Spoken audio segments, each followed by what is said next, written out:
দিন বদলের সঙ্গে বদলে যাচ্ছে আমাদের নদী, খাল আর বিলের চেনা চিত্র। স্বাভাবিক পানি প্রবাহ ব্যাহত হচ্ছে, কমছে পানি, আর তার সঙ্গে যোগ হচ্ছে চায়না থেকে আনা ক্ষতিকর জালের দাপট। ফলাফল, দ্রুত হারিয়ে যাচ্ছে দেশি মাছ।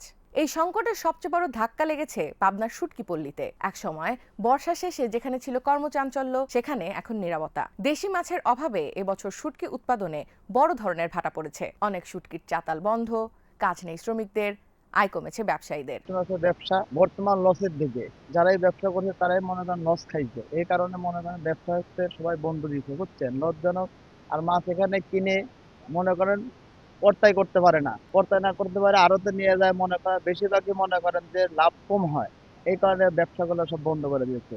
মাগুর, চাপিলা, শিং, পাবদা, টাকি, চিতল, রিঠা, আইড়, কই, বোয়াল, শোল সহ নদী ও খালবিলের অন্তত ৩০ থেকে ৪০ প্রজাতির দেশি মাছ বিলুপ্তির পথে। বাজার ঘুরে চাষের মাছ ছাড়া দেশি মাছ খুঁজে পাওয়া কঠিন। স্থানীয়রা বলছেন, একসময় চলনবিল সহ পাবনার বিলগুলোতে বর্ষার পানিতে ভরে থাকতো, মাছ ধরায় মুখরিত থাকতো চারপাশ, আর সেই মাছেই চলতো শুটকির পল্লী। আগে প্রচুর পরিমাণ মাছ পাওয়া যেত, কিন্তু এখন মাছ খুব কম পাওয়া যায়। দুয়ারি জাল বা বিভিন্ন জালের মাধ্যমে কারণে মাছগুলো খুব কম পাওয়া যায়। পাবনার এসব শুটকি যেত বহির্বিশ্বের অন্তত ২০টি দেশে। কিন্তু এখন বাস্তবতা ভিন্ন।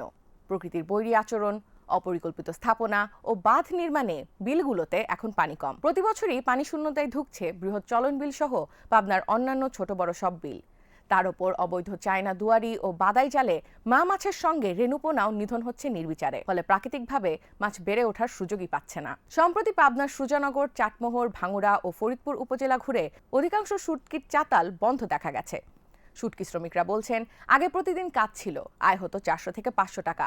এখন অনেক দিনই চাতালে বসে থাকতে হয়, মাছই আসে না। ব্যবসায়ীরাও জানাচ্ছেন, টানা কয়েক সপ্তাহ মাছ না পাওয়ায় অনেক চাতাল পুরোপুরি বন্ধ রাখতে হচ্ছে। মৎস্য বিভাগ জানায়, অন্যান্য বছর জেলায় গড়ে ৫০ থেকে ৭০টি চাতাল থাকলেও এবছর শুটকির চাতাল আনুমানিক ১৫ থেকে ২০টির মতো হয়েছে। লক্ষ্যমাত্রাও ২০০ টন থেকে কমে ১৫০ টনে নেমেছে। তাদের মতে, বৃষ্টি কম হওয়ায় জলাশয়ে পানি সংকট আর নিষিদ্ধ জাল ব্যবহারের কারণে এই পরিস্থিতি। যে শুটকির সাথে যারা জড়িত, এই ব্যবসায় টিকে থাকার জন্য আমরা ইতিমধ্যে আরো প্রকল্প গ্রহণের প্রস্তাব আমরা করেছি।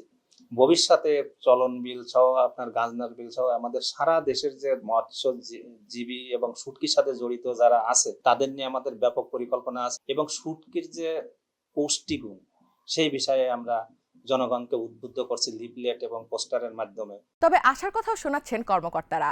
দেশি মাছ ও শুটকি শিল্প বাঁচাতে নিষিদ্ধ জাল বন্ধে অভিযান, সচেতনতা বৃদ্ধি এবং জলাশয় রক্ষায় আইন প্রয়োগে জোরদারের কথা বলছেন মৎস্য বিভাগ।